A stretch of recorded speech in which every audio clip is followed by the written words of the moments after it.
අද මම මේ වීඩියෝ එක කරන්න හේතුව තමයි සමහර ඉස්කෝලේ යන පොඩි ළමයි හිතාගෙන ඉන්නවනේ දැන් ඉගෙන ගන්න ඕනේ නැහැ සල්ලි හම්බ කරන්න තමයි ඕනේ කියලා. මාත් දන්නේ කීප දෙනෙක්ම මට ওই කතාව කියලා තියෙනවා. ඔය 9 10 11 ඒ ලෙවල් කරන ළමයි එහෙම කියනවා. අපි දැන් ඉගෙන ගත්ත ඇති ඉගෙන ගන්න ඕනේ ඉගෙනගෙන වැඩක් නැහැ. රස්සාවක් කරලා සල්ලි හම්බ කරන්න බිස්නස් එකක් කරලා සල්ලි හම්බ කරන්න තමයි ඕනේ කියලා. හැබැයි ඔගොල්ලෝ කවදා හරි හිතලා තියෙනවද අද මේ ඉන්න ජීවිතේ හෙට මොන වගේ වෙයිද කියලා? හොඳම උදාහරණය තමයි මම. මගේ YouTube channel එකේ තියෙනවා මම මේ ළඟදී සහභාගී වෙච්ච ගුවන්විදුලි වැඩසටහනක රෙකෝඩින් එක. සජීවී ගුවන්විදුලි වැඩසටහනක රෙකෝඩින් එක මම ශ්‍රී ලංකා ගුවන්විදුලි සංස්ථාවේ ස්වදේශීය සේවයේ සහභාගී වුණු වැඩසටහනක්. ඉතින් ඕගොල්ලන් ඒක මගේ YouTube එකට ගිහින් බලන්න මම ඒකේ කියනවා මගේ ජීවිත කතාව. ඉතින් එතෙන්දි මම කියන එක දෙයක් තමයි මට මගේ කකුල නැති වෙනවා.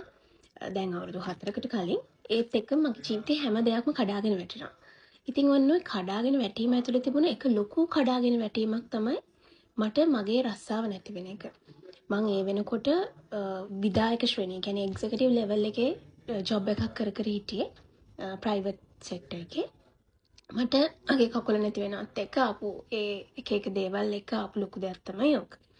හැබැයි මට මං ඉගෙනගෙන තිබුණ නිසා ඒ වෙනකොට මට මේ කරදර සියරම වෙන්න කලින් මං හොඳට ඉගෙනගෙන තිබ්බ නිසා මට ඒ වෙනකොට ඩිග්‍රී එකක් තිබුණා. මට තව ක්වොලිෆිකේෂන්ස් ඒ කියන්නේ ඩිප්ලෝමාස් මට 4ක් විතර තිබුණා. තව මං ප්‍රොෆෙෂනල් ක්වොලිෆිකේෂන්ස් earn කරලා තිබුණා ගොඩක්. ඉතින් ඒ ටික මාව ගොඩාක් උඩින් තිබ්බා. මට තිබුණ රස්සාවටත් වඩා හොඳ රස්සාවකට යන්න මට උදව් වුණේ ඒක. ඉතින් මට මේ වීඩියෝ එකකින් ඔයගලන්ට කියන්න ඕනේ උනේ කවුරු හරි කෙනෙක් හිතාගෙන ඉන්නවා නම් අපි ඉගෙන ගන්න ඕනේ නැහැ. අපි සල්ලි හම්බ කරන්න තමයි ඕනේ කියලා. සල්ලිත් ඕනේ. හැබැයි අපේ ජීවිතේ හරිම අන්සර්ටන්. හෙට මොනවා වෙයිද කියලා අපි කවුරුවත් දන්නේ නැහැ. ඉතින් ඒ නිසා ඔයගොල්ලෝ ඉගෙන ගන්න එක තමයි ඉගෙන ගන්න කාලේ කරන්න ඕනේ. විශේෂයෙන්ම ඉස්කෝලේ යනකොට. අනිත් එක ඉගෙන ගන්නවා කියන එක කවදාවත් නතර වෙන දෙයක් නෙමෙයි. අපි මේ ජීවිත කාලය පුරාවටම ඉගෙන ගන්නවා. ජීවිතේ මැරෙනකම්ම ඉගෙන ගන්නවා.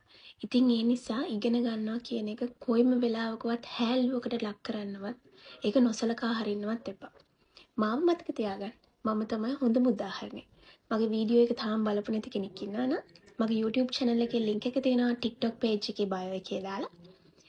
දැන් මම ගිහිල්ලා බලන්න. ඔයගලන්ට මම හිතනවා මගේ life story එකෙන් ලොකු දෙයක් ඔයාගේ ජීවිතේට එකතු කරගන්න පුළුවන් වෙයි කියලා.